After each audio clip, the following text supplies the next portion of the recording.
let's talk about validation. One of the key ambassadors to quality is the Carnegie Mellon Group.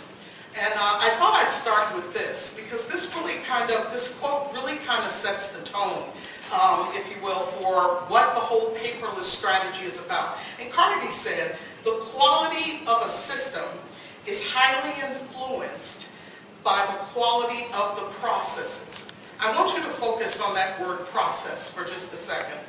Used to acquire and develop and maintain it. The quality of the processes, keep that in mind as we go along. One of the reasons why we're all here is because of this one fact. $6.2 trillion annually. That's what it cost for defective software. So if you didn't think your job was important before now, think again. $6.2 trillion. They call this IT's hidden giant. I was at a Microsoft conference a couple of weeks ago, actually. It was the big Convergence conference. And Microsoft's CEO was talking about software and all of the new developments that Microsoft has. And of course, Microsoft is coming out with not only software, but they're coming out with a lot of hardware as well, too. And so they were talking about the juxtaposition of this and how this is going to revolutionize the world and change the way we actually do things. And as a validation engineer, I'm sitting in the audience thinking, quality. How are we going to maintain the quality of this? This is a real issue. Take the issue with healthcare.gov. Now, whether you're a Republican or Democrat or whatever, think about that. I happen to be a C-SPAN junkie. And when I was listening to the hearings at C-SPAN, I almost fell off my chair when I heard what the issue was. So one senator was passed a piece of paper from behind him from some guy, you know how they give the senators, little feedback. And the senator asked the group a question about healthcare.gov. This was the team that implemented it. And he asked the question, he said, did you complete your validation, independent validation and verification due diligence? I almost fell off my chair. Here we are in a Senate hearing, and they're talking about validation, and I listened up. The answer to that, the short answer to that was no. They did unit testing, but they didn't finish the validation.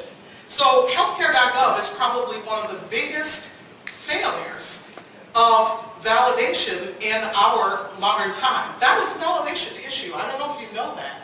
That was a validation issue at the core. But this is a big problem, software quality. And so we're going to talk about why green validation is so important. Now, I hate to break it to you, but there's been a death in the family. Validation as we know it is dead. So if you listen to anything that the two speakers before me talked about, you'll understand why I make this provocative statement that validation as we know it is dead. We just finished talking about cloud computing. And there were a lot of great questions that were asked in the audience, like, how do you deal with patches? Good question. How do you deal with patches? How do you deal with things like, the changing of the storage area? How do you deal with service level agreements? How do you know that your cloud provider knows what he's talking about? Because the FDA holds the sponsor responsible for validation, not the cloud provider. They're never going to come and audit the cloud provider. They're going to audit you. So how do you deal with these things? So cloud computing is not quite as simple as it all seemed. And if you remember, if you've been around as long as me, I remember when this was called ASP. Anybody remember ASP? Application Service Providers, and then it changed to SaaS and all of that. Well, application service providers, basically, a lot of life sciences companies did not adopt. And one of the reasons why they didn't adopt it had to do with security. It had to do with the fact that they did not control the data, and more importantly, the validation team was concerned because you're changing the validated state. So how do we deal with all of these issues? Let's look at some other things too. The president's email just got hacked. So what about your email? If they can hack the president of the United States, we're all in trouble. But there's some real-time cybersecurity threats that are out there that are threatening what we're doing. But as validation engineers, you need to understand this, because the old way that we all used to test security, and I know we all used to do this, the old way that we used to test is dead. We have to think of new, innovative ways, because what's the agency looking for us to do? They're looking for us to discover problems in these expert systems. So how do we do that? How do we do that in a competent manner? Then mobile technologies. Everybody's got one of these things. It's a mobile phone. Everybody's got iPads and they're running around with Galaxy devices. I even got a watch, on it and everything. Mobility is here. So how do we deal with validation in the face of mobile technologies? The way people consume information today is different than it was in the 70s. So how do we deal with that? And then this was my favorite. At the Microsoft conference, CEO was harping on and on about the Internet of Things. The ability to put microchips in pretty much anything, in your socks, in your hair, no matter what. The Internet of Things is here. So how do we deal with that, and what does that mean for us as validation engineers? So when you look at everything else, all of those challenges, everything also is going green. And what's the whole idea, besides knocking down trees, what's the whole idea of green? Well, it's really about efficiency and optimization of processes at the end of the day. Think of that quality quote that I gave you with Carnegie Mellon, and think about that. So everything's going green. Now there's some problems that we've had with traditional validation and the way we do validation in a traditional manner.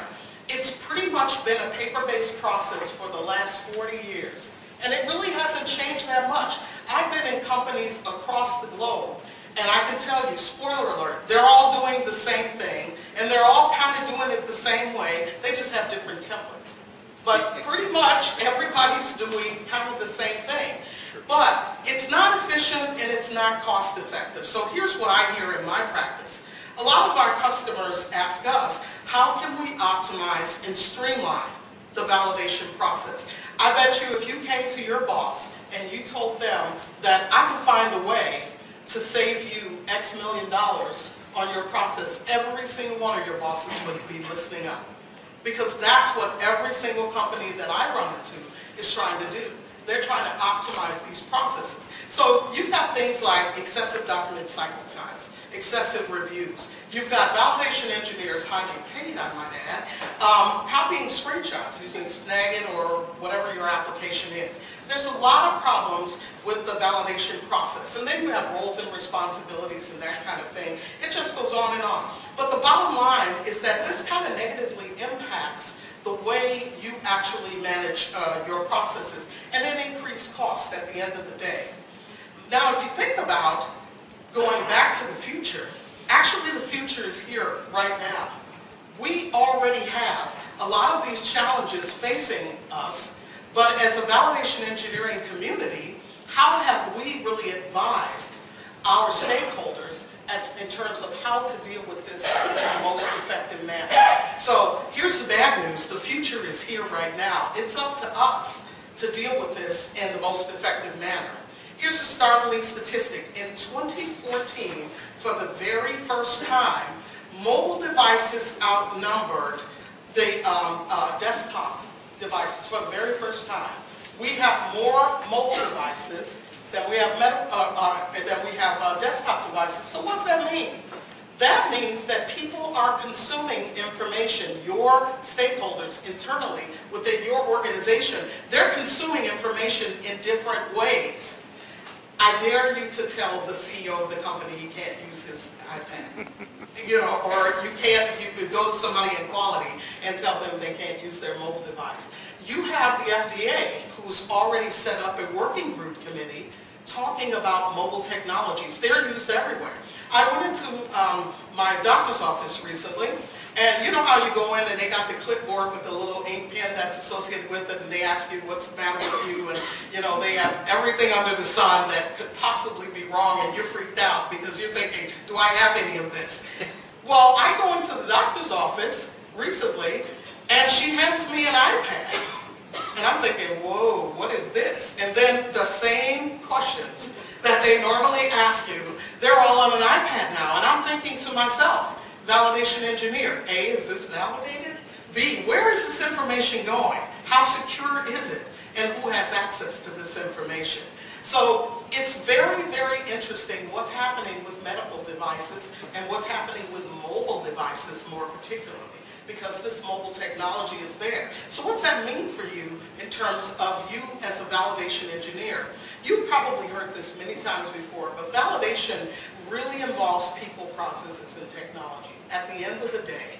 But there needs to be a level of independence, and there also needs to be that verification and validation part that you and I know and love, to make sure that we bring these processes together in a manner that makes sense for us. And that's kind of what we're going to talk about with green validation. So what is it? What is green validation? Well, again, it's a process. It's a process where we leverage advanced technology in order to facilitate our technical processes and to fulfill our compliance objectives. That's really what green validation is. Except we're taking the paper and not necessarily eliminating the paper, but we're minimizing the amount of paper that we use in that process. So why we're doing this?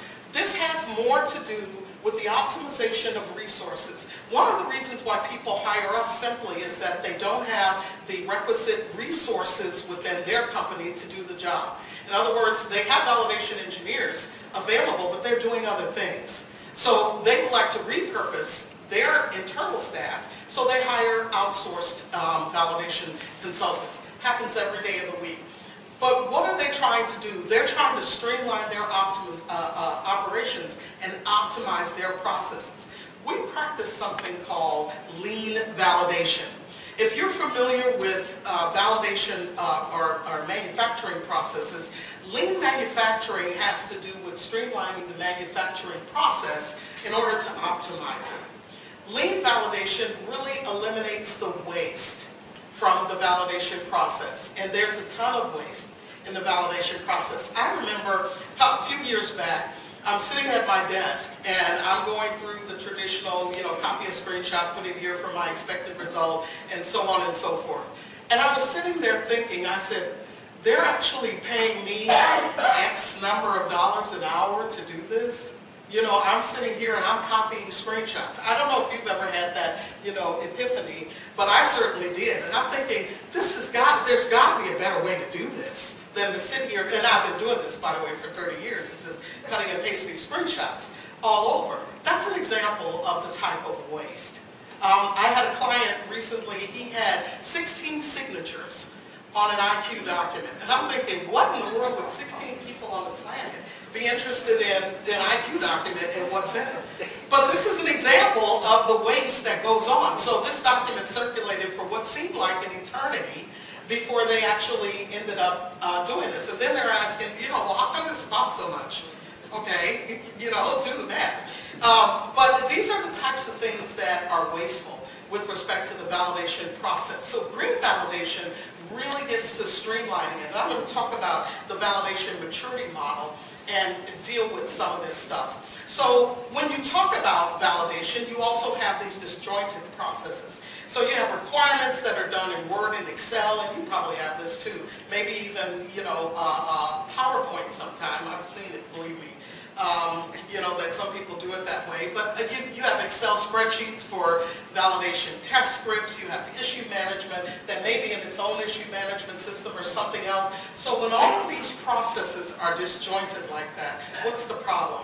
It's a problem with quality. It's also a problem with efficiency.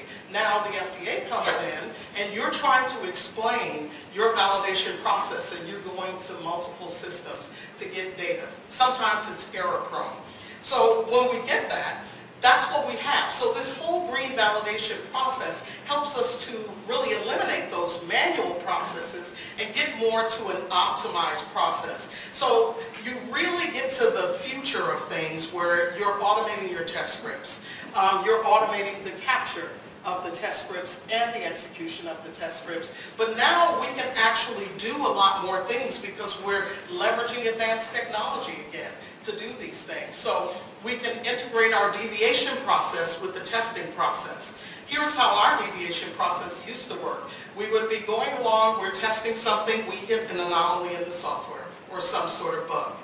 Once we hit the bug, we pull out the paper version of our approved incident management report and we write a manual incident manual report.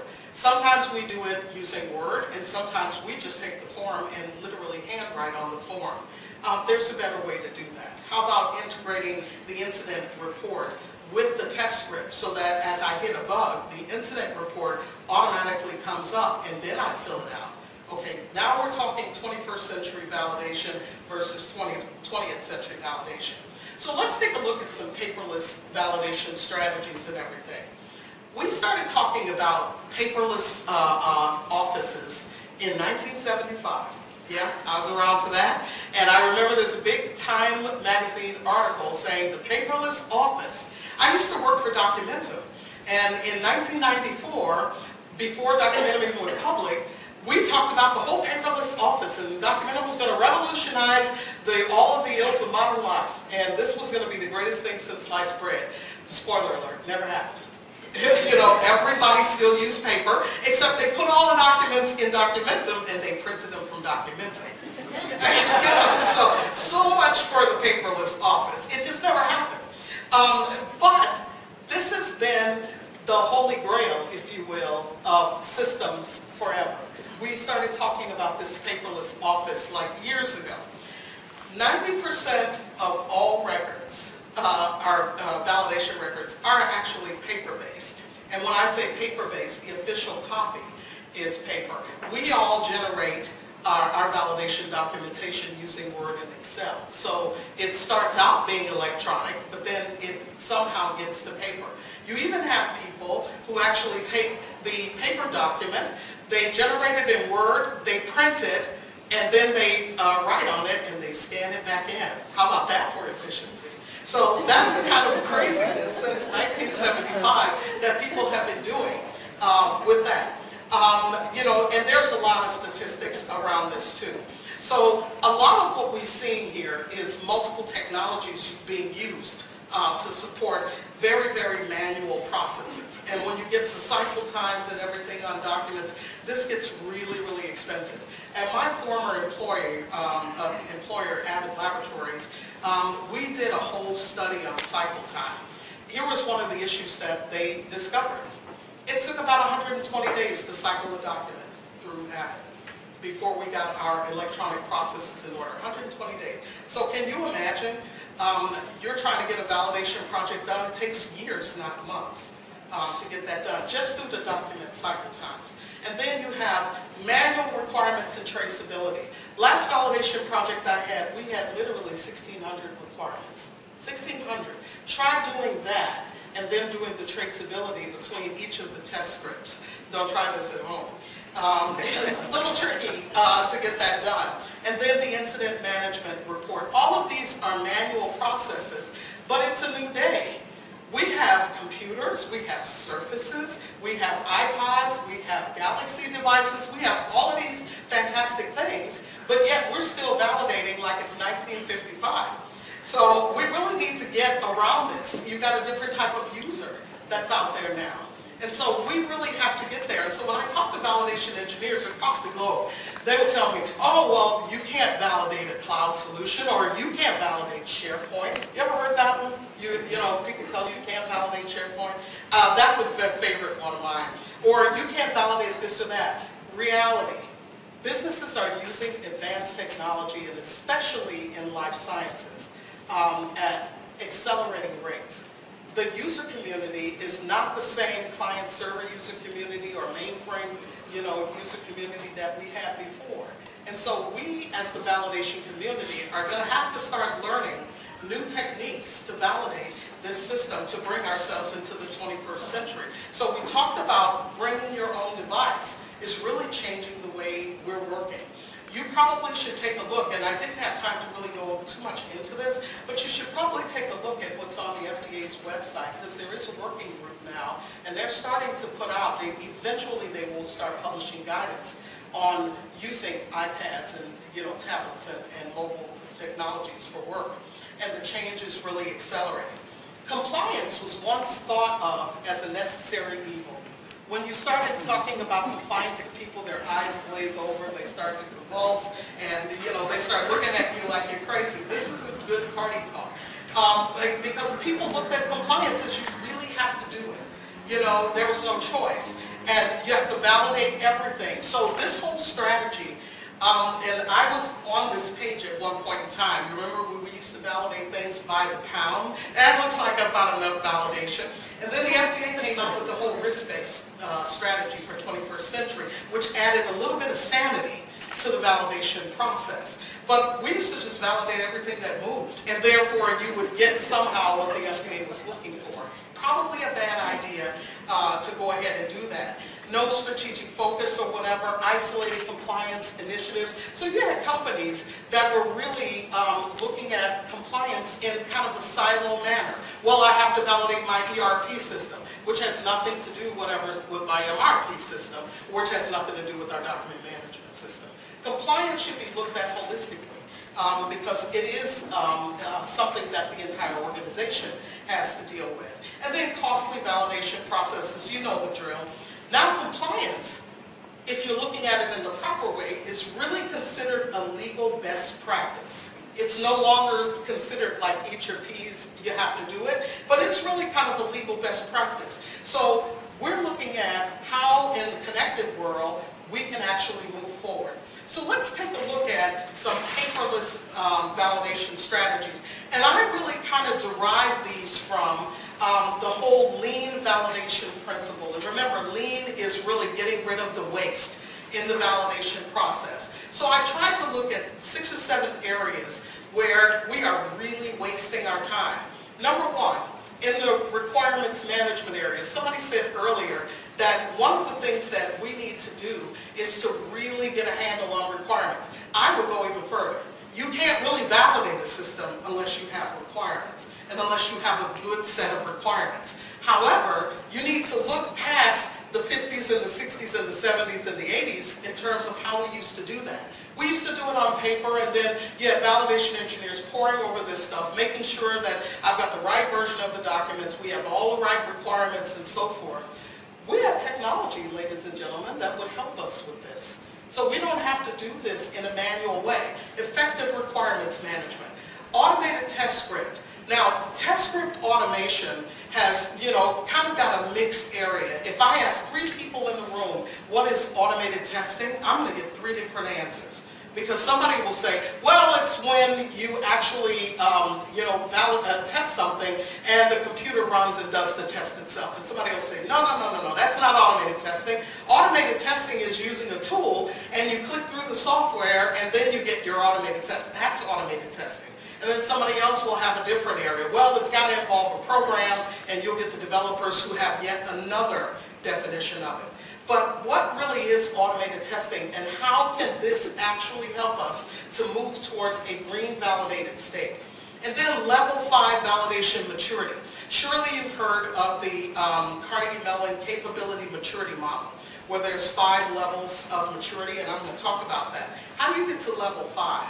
How many know we're not supposed to be on level 1 with ad hoc processes, right? So how do we get there? And then automated testing and deviation management combined together. This is another area where there's a lot of waste, but an area that we can greatly improve what we're doing. And then real-time validation intelligence. This is one of my favorite ones. We're going to talk about that. And then automating the validation reports. Validation, as somebody said earlier, validation is providing documented evidence. Stop there. If it's not documented, it didn't happen. And so if the FDA comes in and you say, well, I did a risk assessment, where is it? Well, it's high risk. They're not going to believe you. If it's not documented, it didn't happen. You have to document a risk assessment. You have to document your assumptions. Your validation plan has to be documented and so forth. So we're going to talk about how you can automate the reporting. Mind you, for the last 50 years, this has all been a very, very manual process. We're going to talk about how that can actually be automated to support green validation. And then leveraging electronic signatures. The favorite whipping boy of all validation is 21 CFR Part 11. You've heard a little bit of that today. Everybody loves to beat up on Part 11. Well, Part 11 is actually 2 regs in 1 almost. It's electronic records and electronic signatures. A lot of people leave the records part off of Part 11, but there is a records management piece of that that deals with legally defensible electronic records. They have to be authentic, they have to be accurate, they have to be trustworthy, and so on and so on. So we're going to talk about that. And so these are the areas, when you look at these strategies, if you are able to master these strategies, you can get to a green validation state. So let's dive into this. 21st century validation. Okay, when we start looking at requirements, here's a startling statistic from CIO magazine. 70%, 70% of projects fail because of the lack of requirements or poor requirements. I lived that statistic. I had a client who had a set of requirements. Now this probably never happened to you, but the client changed their mind. And they kept changing their mind, and they kept changing their mind. Well, there are tons of requirements that this customer had. So they're going, no, we want to do manufacturing this way. We want to do production this way, and so forth. So the requirements document in the meantime is version 2, version 2.1, version 2.2, etc., etc. And this thing kept versioning. Well, at the end of the project, when we got ready to sign off on the requirements, the age-old question came up. Which one of these is the most current version? No, I think we have to go back to version 17. Happens all the time. How do you effectively manage requirements? And if you don't master this one, I would suggest that not only do you not have a good green validation process, probably not going to have too great of a validation exercise, period, if you don't get this one right. You need to have the ability to capture and manage requirements in an effective manner. And that means going a little bit beyond the basic rudiments of Microsoft Word and Excel. You need to have the ability not only to capture the requirements themselves, but capture the metadata associated with the requirements. What do I mean by that? I mean capturing the information about the requirements. Is this a functional requirement? Is it a user requirement? Is it a design requirement? Who actually is responsible for this requirement? This came up with my client because we started going through the validation requirement or the user requirement spec, and the question kept coming up, who put this in here anyway? That kind of metadata, that kind of information about requirements is important. But a lot of times, think about your requirements document. Do you ever put the person's name next to the requirements, when you have it? Sometimes you do and sometimes you don't. Most times I see requirements document, there's no name. It's the requirement, whatever area it relates to, whether it's high, medium, or low risk, and so forth. But you need that intelligence around the requirements document. You need to improve the collaboration around requirements. If we had a system that would allow me to effectively collaborate around requirements, we could have gotten rid of a lot of the waste in the requirements management process. And I'm saying that there's waste because you're passing the documents around via email, which is also another problem because it's not an effective collaboration tool. But we're passing documents around and we're losing the context of the requirement. And so how do you really get around that? The other thing, which is very important, and we talked about this in the last session, is that whole notion of traceability.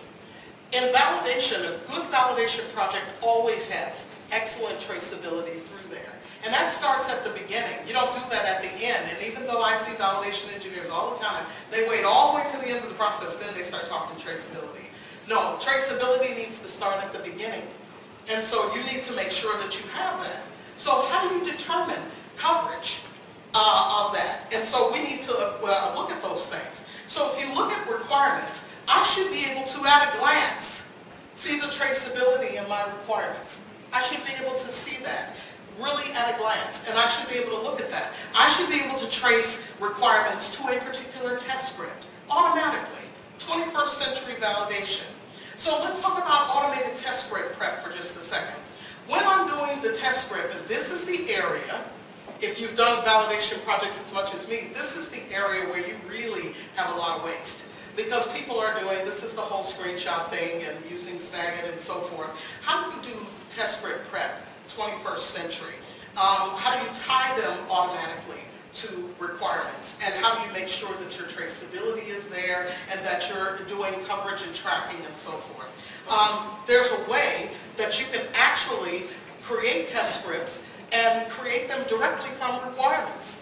That's really the way you want to do this. You don't want to do it manually, and you definitely don't want to do it at the end of the process. You also want to make sure that you have adequate test coverage and that your tests actually match the scripts. You also want to have the ability to assign one or more test cases to a requirement or vice versa, whatever the case may be. Let's talk about level 5 security, and I'm going to speed it up a little bit because I'm getting the old evil in the back of the room. Level 5 validation. This is really optimizing your validation processes at the end of the day. This is really defect prevention, quality management essentially at its highest regard. So when we talk about validation maturity, and we get to the 9 dimensions of ownership and governance, communication, fiscal and risk management. And risk management is really important here, and application development, lifecycle, and so forth. We get to the level 5 maturity. When you start at level 1, this is where you really don't have any processes in place, and this is really kind of ad hoc. Then you get to a state where your processes are repeatable. Then you get to functional requirements verification, and all the way up to quality control, which is level 5. That's really where you should be if you're going to support a green validation process. And when you do this, you'll notice that automation is a thread in here. Automation is a thread in everything that I'm talking about today, because this is really essentially what facilitates green validation. So when you start looking at validation, you want to use some of the lean principles like a Kanban board. If you're not familiar with lean manufacturing, a Kanban board is simply a visual representation of work processes. And so instead of using Gantt charts and spreadsheets and things of that sort, which sometimes don't really give you an accurate representation, how about using a Kanban board where I can move tasks and their associations, such as with my test scripts, incident reports, etc. I can move them around on a Kanban board to support a more agile validation process. That's really what we're talking about. When we look at automated testing and deviation management, this is one of the areas clearly where you could streamline validation processes and get to a more green state. So you need the ability to be able to manage incidents and test reports. You need automatic incident logging, and you need to be able to do these things electronically online. So I'm inside of a test script, and I'm executing a test script and an error occurs. I need to have the ability to actually triage that incident report and close the loop. You know, keep in mind, 50% of all CAPAs are 50% of all 43s are CAPA related. So you need to be able to close the loop on this, and then more importantly, to drill down into your requirements. Identify issues at the point and the source of that, and then be able to keep that information with the test scripts. I was just reviewing a validation package for a client last week, and they had a series of attachments. They had 52 attachments. I'm trying to review this package, and it was almost impossible because the attachments weren't in any order, and they were actually numbered in some sort of weird way. They had an alphanumeric numbering scheme, but it's kind of difficult to do that on paper when you're trying to manage these. They should all be kept together, and that information should be there. Actionable intelligence during validation. I remember, as I told you, I'm kind of a C-SPAN junkie. I was watching George Tenet right after the 9/11 incident, and he was talking about the fact that he didn't have actionable intelligence, and that word stuck with me because I thought actionable intelligence, that's a really, really interesting word. That means information that you can act on. That's what he was talking about. And I thought with validation, we need information that we can act on with respect to validation. So actionable intelligence is, do I have one or more test scripts associated with my requirements. Do I have adequate coverage? Are my incidents recorded and so forth? How do you get actionable intelligence? We need a dashboard. And the 21st century way of doing this is to have some sort of dashboard that provides that actionable intelligence. How many incidents am I having? Are all of my requirements covered? Are my incidents trending upward or downward? That's pretty important. You need that kind of actionable intelligence. Validation now has gone mobile. So if you support process validation like I do in addition to computer systems validation, most process validation activities now are happening on a Surface or on an iPad or on a Galaxy Note and so forth, or even on a mobile phone.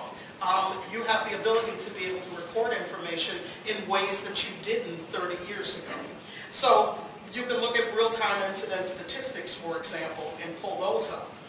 How do we do 21st century validation reporting? Well, one of the things that we need to do as validation engineers is forward and reverse traceability. Now, I submit to you that this should happen as a byproduct of your validation exercise. This shouldn't be something like I used to do, where I'm sitting and I've got my list of test scripts here in the Excel spreadsheet, and I've got this over here, and I'm trying to marry the two together. This should happen as a byproduct of validation. 21st century validation engineers have this as a byproduct. They don't do this manually anymore. So one of the things you need is to be able to do that forward and backwards traceability and generate reports in any kind of format you want. One of the things that I notice is every time I go into a life sciences company, a validation master plan is pretty much the same, in every company, except this one is landscape, this one is portrait, this one has margins of 1 inch, 5 inch.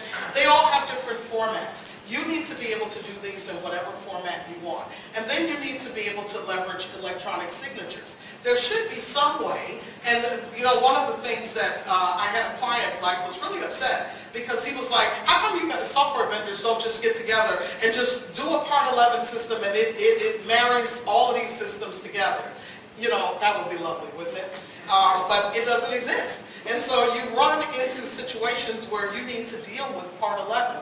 Well, you need to have the ability to electronically sign. This is one of the biggest things that could facilitate green validation, but would also eliminate a ton of waste in terms of going around and collecting handwritten signatures. I had a client who had 12 full-time equivalents, and all they did was push paper around the organization to get people to sign. Complete waste of time. And then when you talk about electronic records management, I do a whole seminar on records management, and it's too much for this, but you really do need to understand how to control records long term.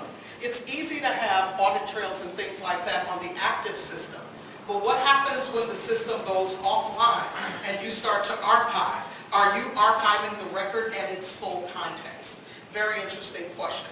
So let's talk about the 7 habits of highly effective validation projects. First, you really do need to consider the cloud. I understand when I was listening earlier that a lot of you are doing things in the cloud. How do you really effectively manage that? And then you need to consider things like this gentleman was talking about. How do you deal with patches? How do you deal with a lot of these things with the cloud? And how do you overcome them? Electronically route and review things. If you're not electronically routing and reviewing documents, you're really missing out. This is still 20th century ways of doing things. We need to get into the green world. Automated test preparation. This is a big thing. Automated test prep, and you'll see some automated test prep vendors out there. You need to start looking at doing these things in a more automated manner and then adopt the ability to be able to generate your deviations and so forth from there. You need to leverage enterprise content management. I'm still surprised because when I was, with Documentum, ECM technologies are very mature at this point in time, but I'm stunned at how many people are still using share drives, for the storage of information. And I'm talking controlled documents, not uncontrolled documents. They're still using share drives. I was like, share drives, that's so 80s. So we need to really get into the 21st century. And then we need to train. Last audit that I was in with the FDA, the first thing they asked me, it was a computer systems audit. They asked for the training records. And wouldn't you know, the FDA pulled up the training record for one guy who had just happened to pass away. And it was like, why is this guy still in the system? They want the training records, and those training records have to be accurate. I assured them that he would not be logging in anytime soon, but they were not amused. So you need to make sure that even if you got a dead guy still in your training role, you need to get them off of there. Have real-time information. And then, of course, minimize printing. Now, you can actually save a lot of money. And this is what your bosses would be very interested in hearing. You can actually save a lot of money by going green, and that's really the point. There are efficiencies and economies of scale to be had by going green. And let me give you some final thoughts. Here's a spoiler alert. You may actually never get rid of paper. So when we talk about paperless validation, it's really less paper, not paperless. So I know what you were thinking. You were thinking, oh, I'm going to get rid of paper. Probably not.